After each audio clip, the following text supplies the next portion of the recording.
Discovery, and the shuttle has cleared the tower. Yeah, hopefully nobody comes by the window and... Am I ready? Hey, what's going on? Welcome to Health or High Water Podcast. Thanks for joining us once again. We are back on, what day is it today? The 3rd. The 3rd, March 3rd. What's going on, Rachel? How you doing? Hi. Thanks for having me. Hey, no, thank you for coming in. Thank you to listeners for tuning in. We've had a couple of fantastic episodes lately, especially. We did have a little bit of a hiatus, so we thank you so much for joining us again. My bad. No, not your bad. No, we just, life gets busy. Super excited to have you in. We have some cool stuff to talk about. Trip, is there anything you want to cover before we dive in? No, I was a little sad to miss the last half of that podcast with Dr. Elizabeth? The Oh, nutrition. yeah, Doran. Doran, that was a really good talk about gut microbiome and stuff. Mm-hmm. But sad to miss that. Make sure you guys go check out like Brett says, season 3's been pretty awesome. Can't wait to talk to you, Rachel, about what you got going on. But that's all I have, man. Yeah, that was a great episode. Super good episode. If you guys haven't listened to that, go back. Shout out to Doran. But yeah, so once again, thank you for joining us. I want to learn. So I have some cool questions I personally want to know more about, but I want to get a little bit of background into, not just your credentials, but just what you've done in the past. So you're a DPT, so you're a doctor of physical therapy. And then we were talking before the podcast, you're a soccer player, you went to Wyoming, played soccer there. We were discussing you had some injuries. The knees, all the things. You went through it, so you were playing D1 sports. You went in, you're in the DPT program. I got a lot of friends who are DPTs too, and they go into like the physical therapy realm. They'll go into like a doctor's office after they graduate, and they're doing physical therapy.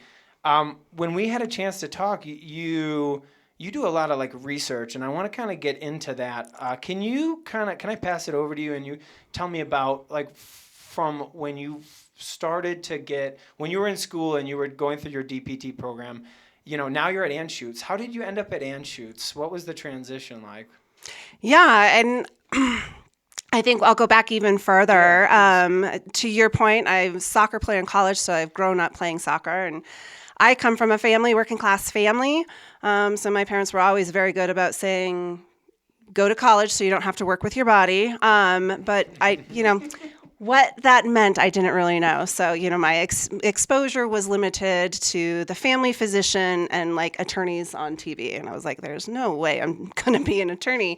And medicine I was interested in. I loved anatomy in high school. That was my favorite class. So I knew I wanted to go that way. But again, my exposure was like family physician, which didn't quite interest me. But as an athlete, I had spent some time with a physical therapist. So I loved the problem-solving aspect of that, right? You're putting together all the signs and the symptoms and your tests and putting together a plan of care. Patient-centered care, which is also very nice, right? So I went to, I played soccer at Wyoming and then went to PT school, and I had this course that was laid out, and you're just checking the boxes as you move through. So at PT school, you're doing your clinical rotations, you're in the clinic, you're working with patients. And I realized fairly early on that I didn't want to treat full time, but I loved the science, I loved the learning, all of the parts and pieces. So without having much exposure to anything else, at that time, I didn't even really know research was a thing, right? We were doing evidence-based practice, so we were reading the research and implementing it, but that just seemed like such a different world to me. So I went into practice, and I continued practicing as I'm kind of exploring my interests and seeing where a doctorate may take me. Call me naive, but I was kind of like, I'll finish my doctorate, that'll open some doors for me. And, and that's something I kind of even realized later, that a clinical doctorate and a research doctorate are very different. So my expectations for that just didn't get me anywhere else. So I practiced and I enjoyed it. I think the reason I was able to practice as long as I did was because I was in an occupational health clinic. So to your point of kind of being on a team with the physician and the nurse, That team also included the employer, as we're talking about work accommodations and wellness programs, prevention, as well as the insurance providers. I mean, I was on first name basis with a lot of them. So it was very collaborative. It was team-based, and I enjoyed that. So then, as I'm kind of, again, not fully fulfilled, I'm doing my thing. Then I saw the PhD program at Anschutz, the Rehabilitation Sciences program, was looking for some students. So I applied and ended up here. So again, that transition was more about just, again, loving the rehab world, but wanting to be on the other side of it, right? Doing that research that then is getting put out into the rehab community that informs clinical care. Yeah. So you were saying anatomy was like the first thing that it was your favorite class in high school. What was it about anatomy that interested you so much? Was it the medicine side, like the pharmacological, like, oh, we could recommend this sort of medicine, or was it the biomechanics side of it? What was it? Definitely more the biomechanics. Okay. Yeah. And the physiology of it. I couldn't say, I love dissection, right? And I think it all adds up. I was not good at math. I love geometry, right? Because it was more applicable. That's right? How I was. Yeah. I'm building rooms with my dad, right? We always moved into crappy houses and put the work in. So I spent a lot of time with like a T-bar on my head to hold up drywall, and you're doing the measurements and you're doing the things and you're applying it in real world situations. And I felt like that's how anatomy was. It's like, you don't have to be interested in medicine you're still living with your body. Yeah. Oh, 100%. Right? And 100%. I think that just combined with being an athlete and, just being aware of the body as a machine. But yeah, I loved the dissection, just kind of getting there and cutting things apart and, exploring it. Have you dissected a cadaver? Yeah, twice. Have you really? Yeah. What was that like? Oh, it's amazing. Was it? Yeah, it was amazing. Interesting. Did you feel alive? Right, yeah, right. Well, it's really fun because we probably had about 4 students per body. And so you get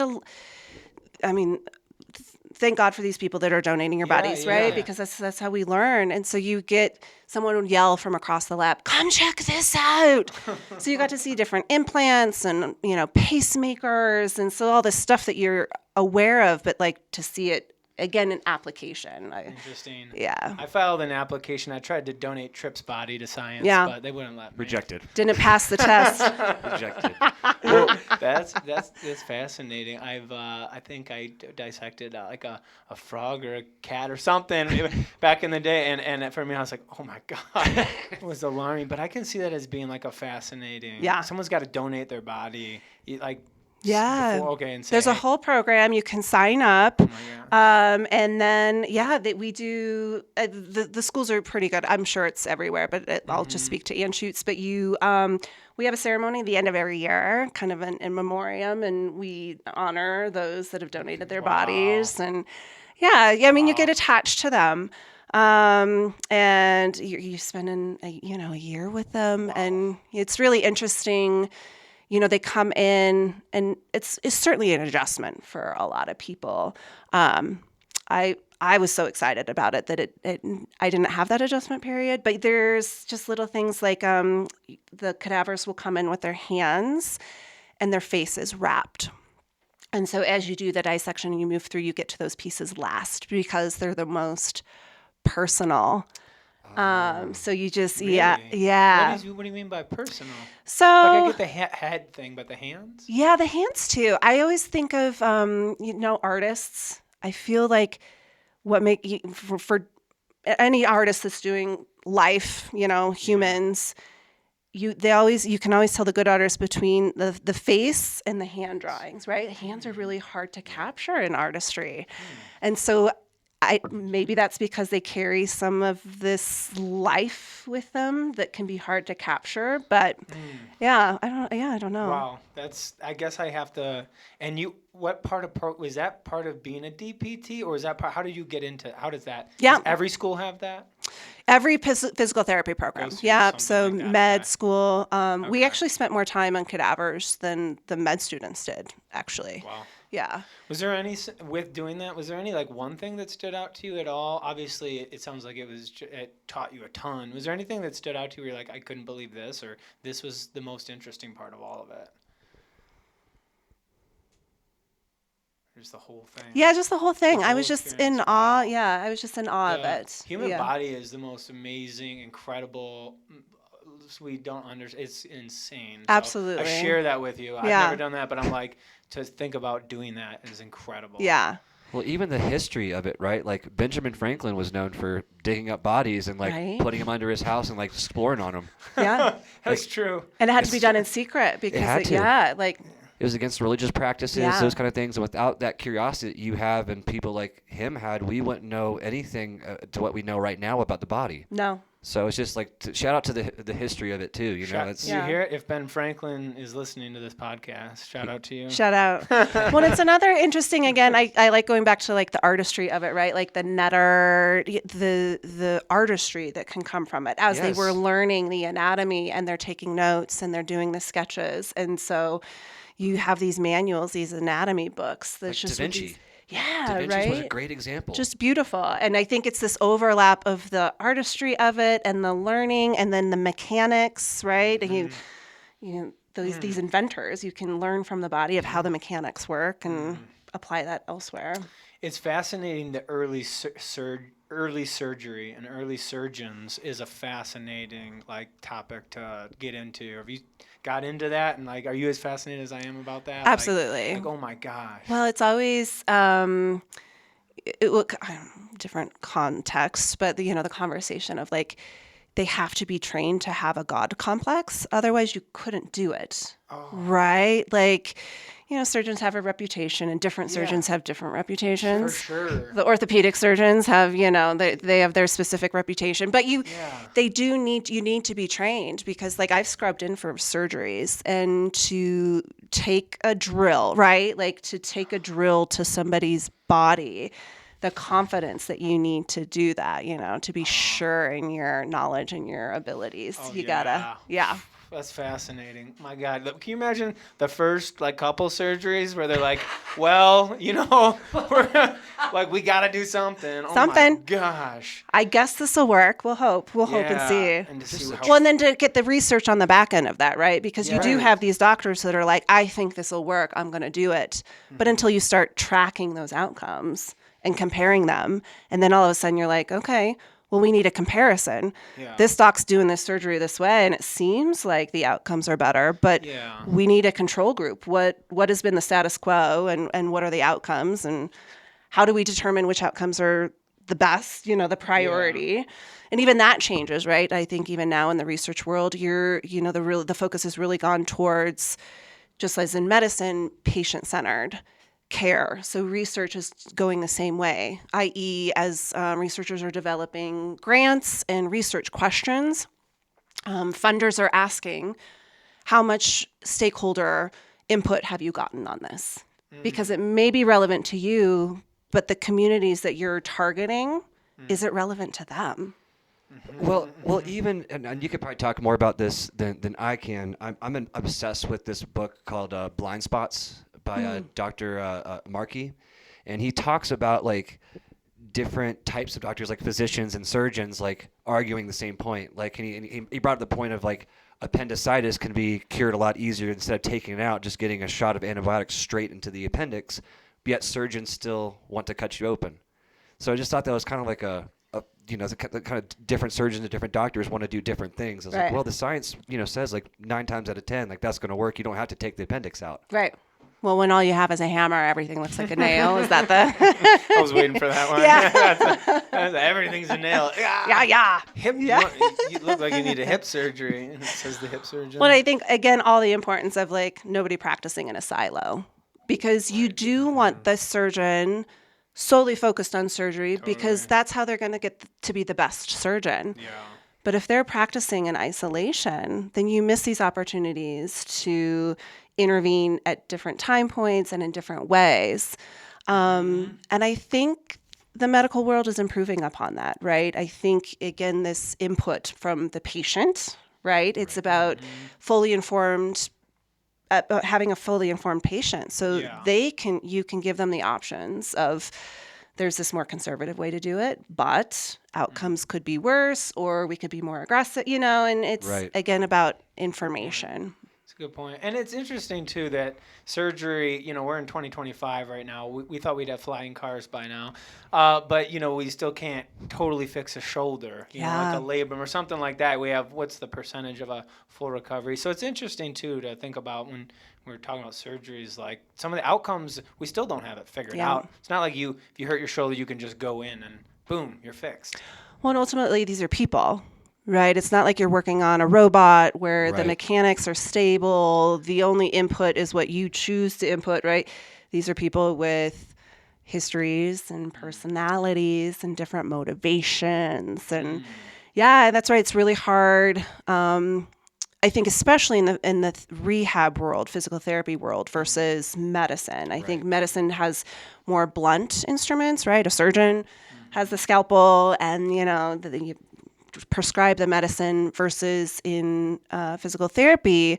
I told my patients all the time, my job is to educate you because, I can do all the manual therapy and manipulations and, maybe we have some dry needling and different modalities that we can use. But ultimately, this is temporary, what I'm doing for you. My ultimate goal is to educate you as to how to take care of yourself. Yeah. And that can be really hard, right?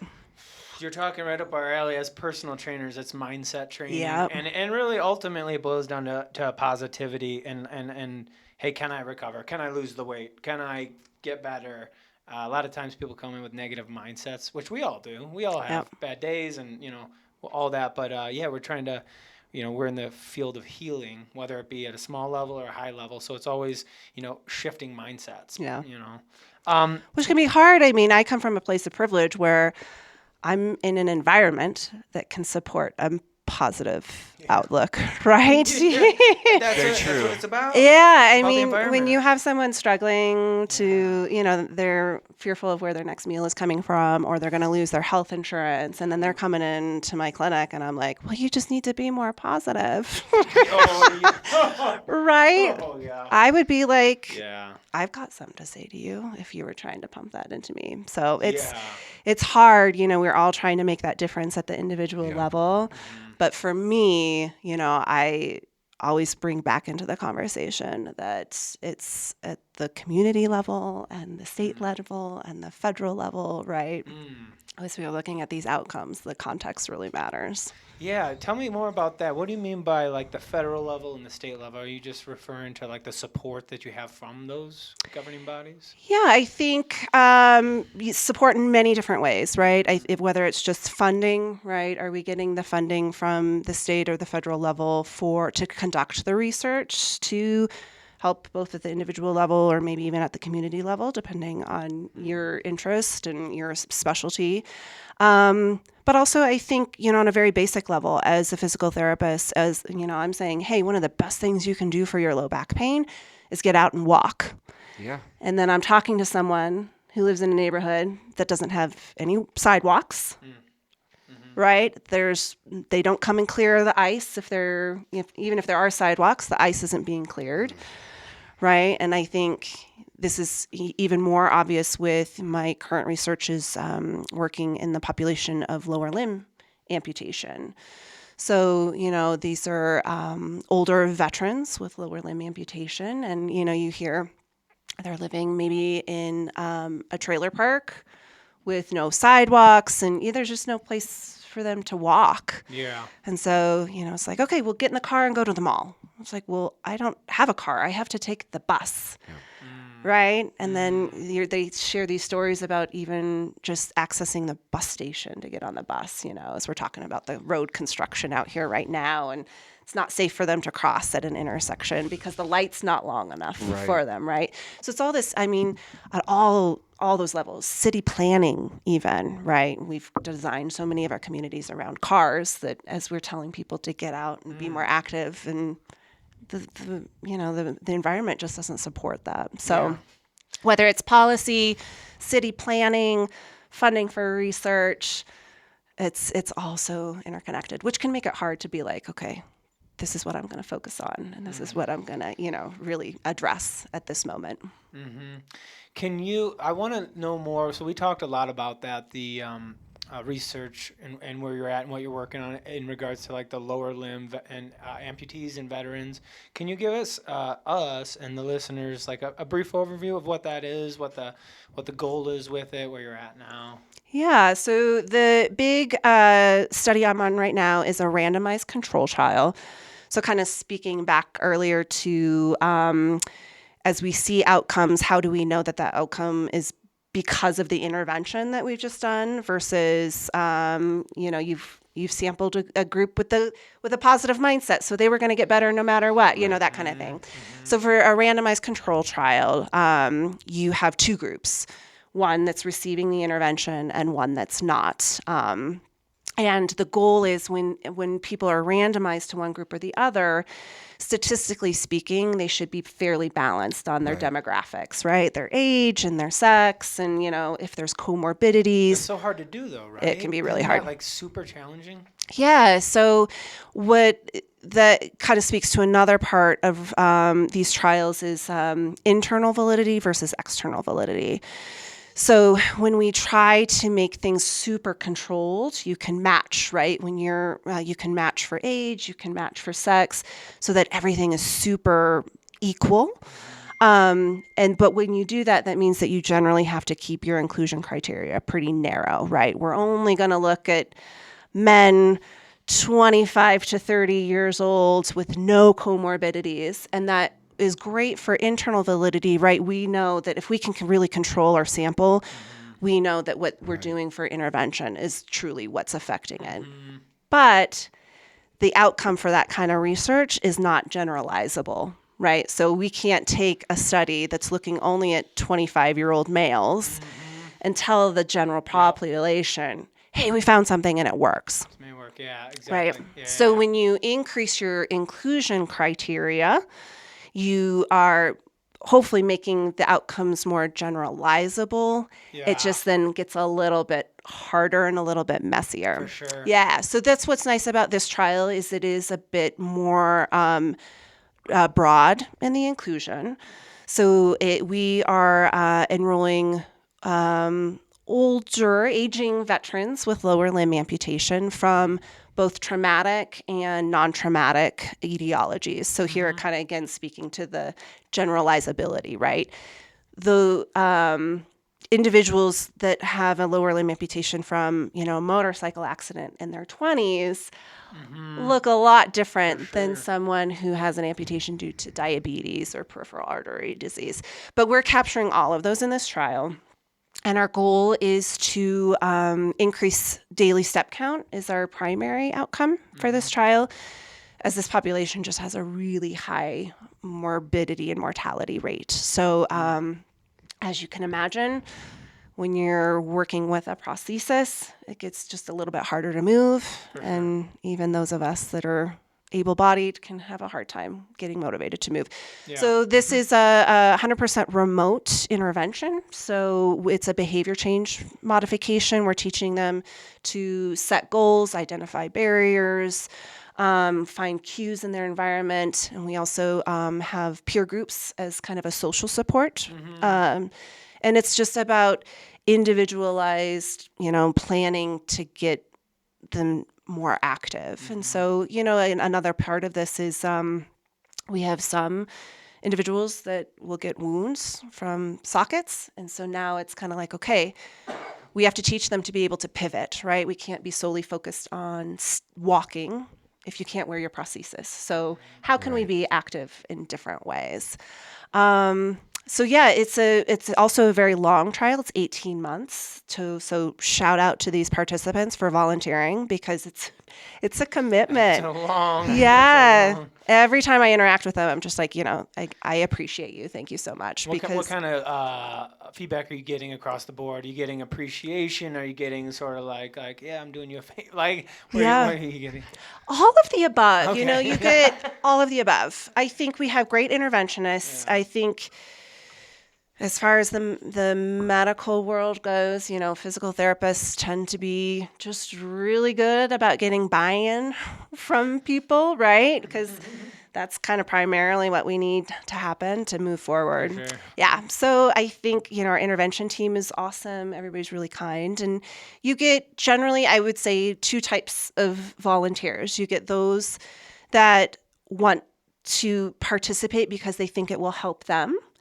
And then you get others that are volunteering because they think it's the right thing to do. So sometimes the latter can be a little more hard because they are there, they do want to participate, but as you're trying to teach them something, they're like, no, I got it figured out. I'm just here so that you can help someone else. Okay. Yeah. Yeah, for sure. I figured there'd be across the gamut, Yeah. people doing So different approaches, but it's great. I think one of the really cool parts of this is these peer groups. And so the participants will get together, and then we try to just kind of support what they're learning on their one-on-one sessions.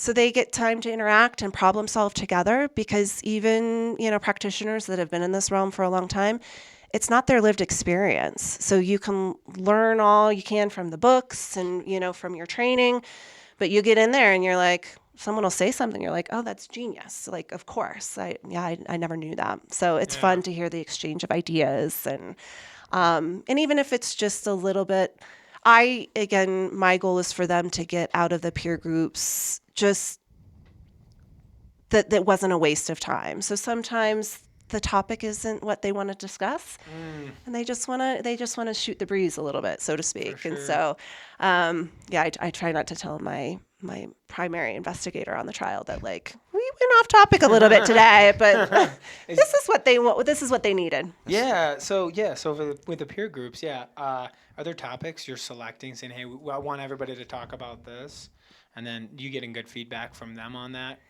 'Cause Yeah. I like the fact that they're getting a chance. I think there's a huge value in them just getting to surround themselves with like-minded people. They're like, hey, I'm dealing with some of the same stuff, even if we're not talking about something. So that was kind of my question on that. Yeah, we have the agendas set. And again, we have 2 groups, so the agendas look different. For the control group, we're just doing general health education topics. The goal is, when you have the different groups, because there's, you know, sometimes when you have a control group and it's literally just kind of this identified group that only does outcome measures, the argument can be, hey, was it truly the intervention, or was this time with someone, regardless of what you were talking about? So we call it an attention control group, meaning they get the same amount of time and attention. They're just not getting the secret ingredient of the intervention, so to speak. So for the control group, it's just relevant topics, you know, fall prevention, different types of socks and liners that they're using, that kind of thing. And then for the experimental group, we're taking one part of this behavior program and kind of, you can't distract them. They're not independent. They work together, obviously, right? If you're identifying facilitators and barriers to goal setting, you know, you can't distract those from each other. But we kind of, I say, come in, what are you working on in your one-on-one sessions? And we'll do some problem solving and share it with the group. Maybe the group has had the same problem and they can tell you how they figured it out. So again, that goes back to the, like, I know I can share the science of it and maybe some of the training, but, like, I haven't had that lived experience. So here's an opportunity to work together. Well, two of the things I really liked, which you, especially in our pre-podcast interview, was that you're in preventive care, and that's something Brett and I are passionate about, as preventing things. But one word I really loved is that you talk about the human aspect of this, right? You talk about, hey, listen, like there's personalities, there's emotions, there's history with all these kind of things. One of the old companies I used to work for did the Veteran Outreach Workout Program, based out in Pennsylvania. It was really cool. We got to go up as a team and go help amputees get a workout in and be around them. Now, this might have been one of my favorite days personal training of my life, right? I mean, these people are just, a lot of them are still gung-ho, happy. But you know, like you said, a lot of this demographic is suffering. They're living out of trailers, those things. So coming from just a human aspect, not just science, what are some things that veterans need right now? What are some big needs for them? Yeah, I mean that's a great question, especially in the current climate. I think there's just again this recognition, as we all do, right? Just a recognition. And I'll preface this by saying that I come from a military family. My dad was a Vietnam vet and Marine, and my brother's a Marine, and Iraq, Afghanistan vet. So that definitely colors my perspective on this. But and I think those generations are a great example of my dad coming home and being called a baby killer and spat upon because people didn't agree with the politics of the war. Versus my brother, I think we had learned our lesson because my brother came home and obviously not a popular, Iraq, those weren't popular wars either, but the reception for the veterans. I think people learned that we could separate the veteran from the policy. Right. So I think our veterans today are probably in a much better position than they were a generation ago. But I think, the recognition and then as to your example, finding ways that I think it's really important that camaraderie that they have with other veterans is super important, but also being able to kind of take them as a group and bring them into other programs. And I think great for community learning too, to get a little better understanding of the background of this group and their interests. And I think that that crosstalk is super important, right? The better we understand each other, the better for everybody. But I think that also helps fill gaps. I think the VA has some amazing programs. They have their rec therapy program is just awesome, but resources are limited. And so, there's certain cities that have great resources and the rec therapy programs are just really substantial there. And then other places where they don't. So being able to partner with community organizations is important, I think, just, for access, but also for providing a breadth of activities, right? Some people want to go out and do, the skiing and, the kind of those more obvious sports. But then some people are like, no, I just want to be able to go fish, right? And that's so there's identifying accessible places and making sure that they have the equipment to safely get there and that kind of thing. And that's one of these great parts about the peer group is I hear about all of these different organizations. So I think recognition of those types of organizations that are supporting the veterans, I think is really key too. Great answer. There's something about July 4th and I used to watch. My band would play right on the lake. It was in Wakanda, Illinois, and after July 4th, they'd always do the fireworks show over the lake, and so we'd sit on the pier and just watch. It was like I don't know how much of a baby I am. I could not stop crying. Yes. I'm literally thinking because I always get so nostalgic. My family's we talked about it, Navy as well, brother and dad, but. Yeah, if you don't have love and respect for people who've been in war, people who've committed to essentially the ultimate sacrifice, I just don't. I can't picture not having that. So that's kind of why this is such a cool study. I'm glad you have all the amazing things. What's the best outcome for you? So tell me about like the utopian idea, like after this is all done, like the usability of it. Yeah, I'm glad you brought up usability because my personal interest is as we go to more technologically advanced interventions or even just an intervention that's fully remote. Usability is super important. There is a research to practice gap currently of it's like 7 years or something like that. It's held pretty stable, right? So a lot of research, we're not getting positive outcomes, but that's part of research, right? Is that we have a hypothesis, we want to test it, and sometimes we're wrong when it doesn't turn out. Sometimes it's not turning out because the intervention truly isn't beneficial. Sometimes it's not turning out because we just don't have enough people in it, right, to get to that statistical significance. But, there's all those parts and pieces. But some of it is because we are in the research lab, we're designing these interventions to be very controlled because it's more easily measured that way, kind of going back to the internal versus external validity. So if we, again, have something that's very internally valid and very well controlled, that's not going to translate to the clinic, right? So usability is a term that especially is pertinent for tech-based interventions. So for my lab, we do a lot of biomechanics-based work, and so we have a huge motion capture system. I think everybody's familiar with them now, probably with the video games, right? The markers and the cameras, Cool. Right, it's so cool, and the amount of data we can get from that is just amazing. But those are just in research institutes, right? Those are super expensive. So the evolution of those systems has been into wearables. Right? And so now we have the wearable sensor systems. And so we can get it finally out. And now we're seeing it more clinic-based, like, real practicing clinicians can use it and implement it.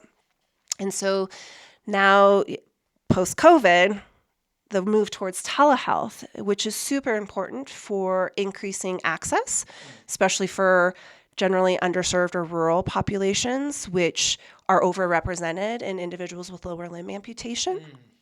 So these, this is a population that's already experiencing barriers to accessing healthcare, and they need an even bigger healthcare team, generally speaking. So that's one of the cool things about this program. The study I was talking about is it is 100% remote, but I'm tracking who we're losing in enrollment in the study because they can't handle or just are intimidated by the tech, right? They've tried and they just can't get it. And so we need them to be able to get on the veterans video conferencing system is called the VVC. So we have to be able to get them on there and then access that. They have to be able to wear them remote monitors because that's how we're tracking step count. And so it's just a lot of parts and pieces. And so to your point of like usability, if we're designing a program where, an individual is going to have a fitness tracker, even just as simple as the Fitbit, can they sync it to their phone? Do they even have a phone, right? Can they sync it? Can they figure out is it even visible? There's complaints about they just can't see it in the sun, right? So visual ability, just even manual ability, right? I have at least one participant who's a triple amputee. So, these are all these considerations because as we're designing these programs, if they're not going to be taken up in the clinical setting, then they're not going to be successful. And so what you see is it used to be the focus of research was, you establish efficacy first, right? Like this works. And that's when you have very high internal validity, like really controlled. And then you start looking at effectiveness, right? Like if we take this intervention and broaden the population, we're, implementing it in and maybe get it out of the tightly controlled lab and maybe into a single clinic. But even though it worked in a single clinic, doesn't mean it's going to work in all of the clinics. Right. And so it used to be kind of efficacy, effectiveness, and then implementation. You would actually study implementation. So now we're kind of realizing that the implementation piece is starting from the beginning. And so we have a great research team on campus in dissemination and implementation science. And Bethany Kwan has a framework called Designing for Dissemination. And so she's saying from the beginning, as you're even coming up with your intervention, you need to start thinking, you need to start talking to the stakeholders. Again, is this intervention even relevant for the community you're aiming to target? And then they need to be involved, right? How are you assessing it? How are you designing it? And making sure that you're designing it with the end in mind, and bringing all of the stakeholders to the table to have that discussion about it and make the modifications early so that you're not losing that time in the trial and then the gap between the trial and, implementation. So it's a question. And I think that just comes, again, as a physical therapist, as I'm designing my plan of care, and I have someone who has 4 elementary age kids and is working full time. I'm very careful about what I'm giving them, and I'm making sure that it's super accessible and that, it's mobile. They can do it at work, all of those things. And I can only design that if I'm asking the patient the right questions, right? What are their priorities? Right. What does their day look like? Tell me about your different contexts that you need to be able to apply this in. And it goes back to that patient-centered care, right? Because I can have all the answers that, all the scientific answers, but we're ultimately dealing with people here. So if I don't know who this person is, it's never going to work. Yeah, you're speaking perfectly to the individualized care, which is kind of, I think, the big shift we've seen. Yeah, I got you. Trip is giving me the watch signal. Get going. Keep going. Let's extend it all day. Let's go 3 hours. These every podcast gets harder and harder to end. You're gonna have to increase your time. I only got through like 20% of my questions today. Well, that's the whole ones we want to be able to have. No, it was good. It was really fantastic stuff. You're speaking to the individualized care of this, which you spoke to. We're dealing with people and personalities, and you're doing a test on a group of people, but still keeping in mind that these are all their own individuals with their own complex emotions and challenges, and some are wealthy, some are not wealthy, and so you're trying to have a fair study. And I can only imagine just how many different parameters daily you're trying to okay, how can I balance this and this? But nevertheless, it's incredibly meaningful work. I'm excited for you. I'm super excited. Let's have you back on. Absolutely. And let's have you back on. And I want to hear more about the study and how it goes and the challenges and all that. Anything else you want to plug at all? Can people read? I mean, is there anything else you want to plug? I know you don't do stuff with the general population. Maybe somebody's listening who has a relative. We partner with the VA, so that veterans. There's all kinds of studies going on, but get on the Anschutz website.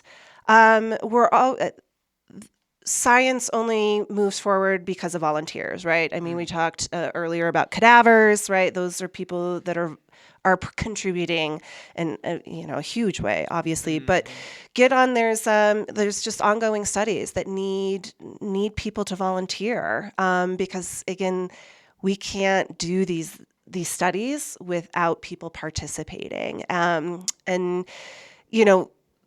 There's all kinds of methodologies and different types of science and observational, all of the things. But when we get down to this really randomized control trial, that takes a lot of people to be able to have a control group and an experimental group. So just check it out. See what you may qualify for. Again, just your contribution. I think, especially in today, just science needs help and support. And I think if we're headed towards not good times if we don't all kind of come together and make sure that we prioritize this learning. I mean, my mom is a cancer survivor, and she would be in a much different position if she didn't have the Anschutz Cancer Center there, and that only functions the way it does because of NIH funding and grant funding, and that physician having protected time.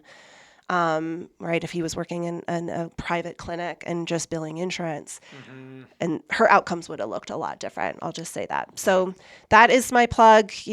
Volunteer, make sure that you're calling your representatives and making sure that the science is prioritized because it benefits us all.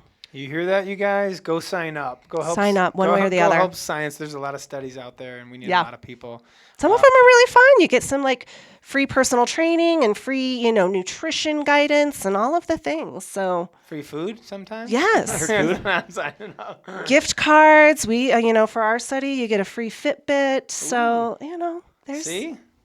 There you go. Well, thank you so much. Thank you. Really appreciate all the insider information. This is exactly what we were looking for when we started this podcast.